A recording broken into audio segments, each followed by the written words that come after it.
एक शादी हुई एक बार किसी ब्राह्मण की। नौजवान ब्राह्मण थे, विद्या पढ़कर के आए थे काशी से, और बड़ी योग्य कन्या से, सुंदर कन्या से उनका विवाह संपन्न हुआ था।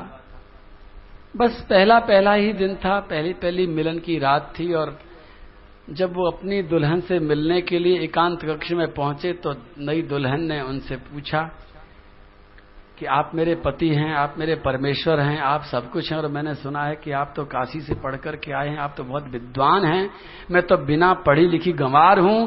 आपसे मैं एक बात जानना चाहती हूं कि ये जो पाप है जिसके लिए दुनिया परेशान रहती है, पाप की बातों से, पापों से डरती रहती है, इस पाप का बाप कौन है? पंडित जी ने बहुत कुछ सीखा था, पढ़ा था, लेकिन पाप के बाप को वो नहीं जानते थे।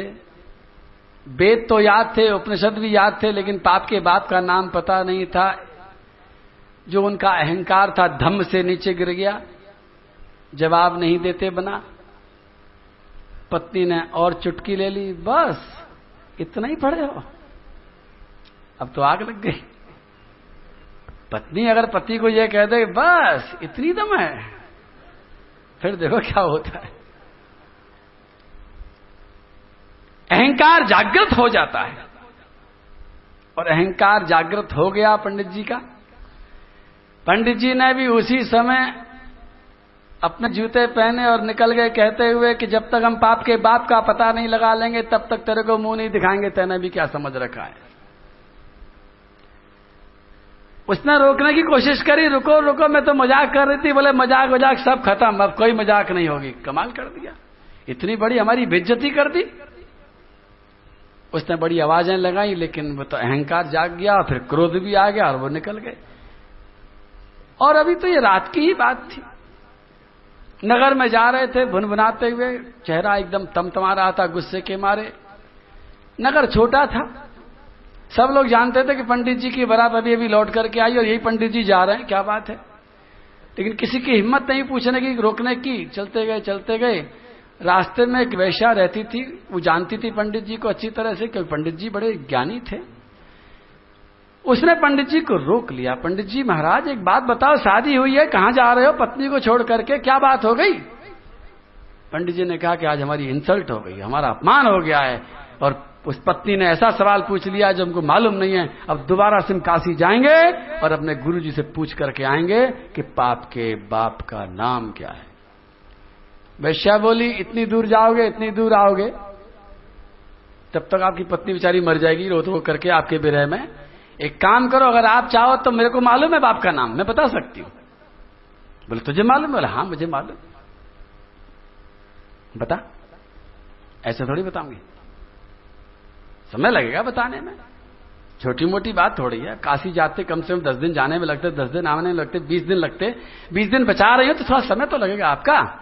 आप एक काम करो, आपने कुछ खाया नहीं सुबह से, आप मेरे घर चलो,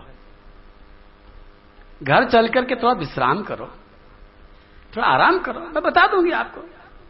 पंडित जी बोले खबरदार ऐसी बात करी तो हम ब्राह्मण हैं और इज्जतदार ब्राह्मण हैं, हम तेरे घर कैसे घुसेंगे? क्या समझ रखा है? बता बता मत बता, हम तो काशी जब आके पूछ लेंगे, हम नहीं घुसेंगे तेरे घर में। बोले अच्छा ठीक है मत घुसो, मैं अभी आती हूं। अंदर गई, तिजोरी खोली, सोने की असरफियों की एक थैली निकाली, जल्दी से ला करके पंडित जी के चरणों में खोल के चढ़ा दी।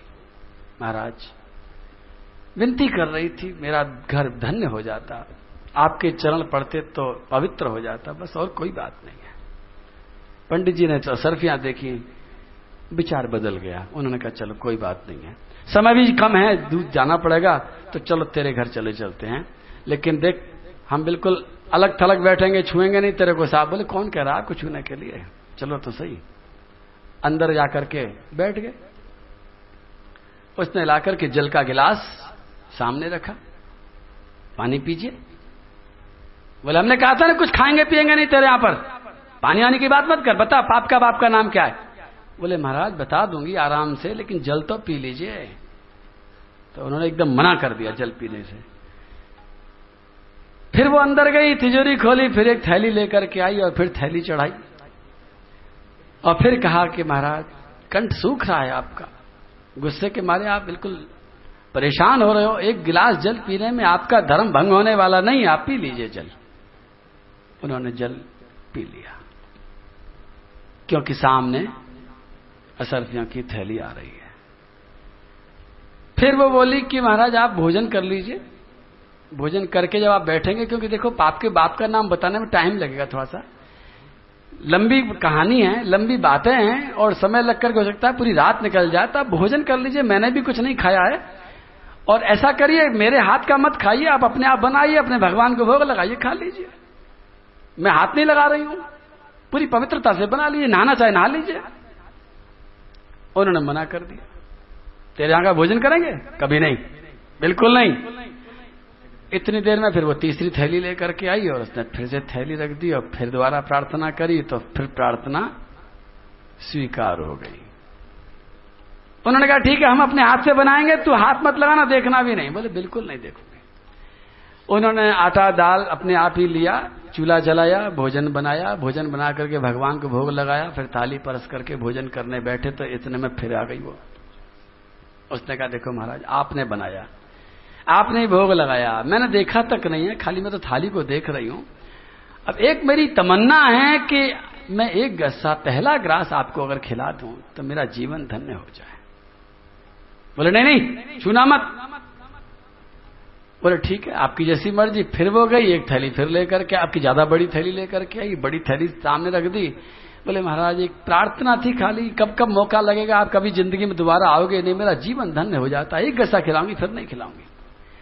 थैली का साइज देख करके पंडित जी ने कहा हाँ चलो, एक गस्से में तो कुछ बिगड़ नहीं रहा है, वैसे भी हम भगवान के भक्त हैं, कोई बात तो नहीं है। उन्होंने कहा ठीक है, बस एक से ज्यादा मत खिलाना। बोले नहीं, एक से ज्यादा नहीं खिलाऊंगी, एक ही गस्सा खिलाऊंगी।